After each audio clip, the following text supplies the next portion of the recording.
కోట్లాది మంది హిందువుల విశ్వాసం రామభక్తుల శతాబ్దాల కాల నెరవేరిన సంఘటనది. గత ఏడాది జనవరి 22న ఉత్తరప్రదేశ్లోని అయోధ్యలో రామమందిర ప్రతిష్ఠ జరిగిన రోజు.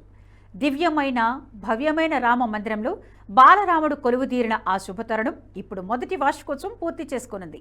ఈ సందర్భంగా 3 రోజుల పాటు ఘనంగా ఉత్సవాలు నిర్వహించేందుకు యోగి సర్కార్ నిశ్చయించింది. అంగరంగ వైభవంగా బాలరాముడి ప్రాణ ప్రతిష్ఠ కార్యక్రమాన్ని నిర్వహించిన శ్రీరామ జన్మభూమి తీర్థక్షేత్ర ట్రస్టు ఇప్పుడు ఈ వార్షికోత్సవాన్ని కూడా అంతే ఎత్తున నిర్వహిస్తోంది. జనవరి 11 నుంచి 13 వరకు జరిగే ఈ మహాకృతువులో భాగంగా సంగీత కళా ప్రపంచంలోని ప్రముఖులు కూడా పాల్గొంటారు. జనవరి 22న రామలల్ల మూర్తి ప్రాణ ప్రతిష్ఠ జరిగింది. అయితే ప్రాణ ప్రతిష్ఠ వార్షికోత్సవాన్ని మాత్రం జనవరి 11న రామ మందిరంలో జరిపించారు. హిందూ క్యాలెండర్ ప్రకారం గత ఏడాది అంటే 2024లో పుష్యమాస శుక్లపక్ష ద్వాదశి జనవరి 22న వచ్చింది. అది ఈ ఏడాది 2025 జనవరి 11న వచ్చింది. ఈ కారణంగా హిందూ క్యాలెండర్ను అనుసరించి అయోధ్యలో నేడు నూతన రామాలయ మొదటి వార్షికోత్సవాలు ప్రారంభమయ్యాయి.